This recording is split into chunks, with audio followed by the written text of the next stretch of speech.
हे सांगायचंय की माझ्या घरी 4 ते 5 वर्षापूर्वी धनंजय मुंडे स्वतः एक तेजस ठक्कर नावाच्या व्यक्तीबरोबर आले होते. ते अख्खा फाईलचा ठोकळा घेऊन आले होते. पंकजा मुंडे विरोधातल्या त्या फाईल्स होत्या आणि त्या फाईलची माहिती माझ्याकडे आधी ज्यांचा फोन आला ते तेजस ठक्कर होते आणि एक राजेंद्र घनवट नावाचे एक व्यक्ती होते. आता हे सगळं तेव्हा ते माझ्याकडे फाईल घेऊन आले.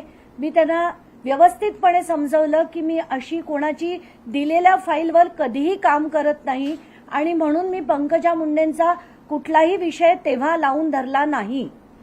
पण नंतरच्या काळात म्हणजे जेव्हा मी बीड प्रकरण लावून धरलं, अनेक विषय लावून धरले, तेव्हा राजेंद्र घनवट यांचं नाव मी एका चॅनलच्या डिबेटवर घेतलं.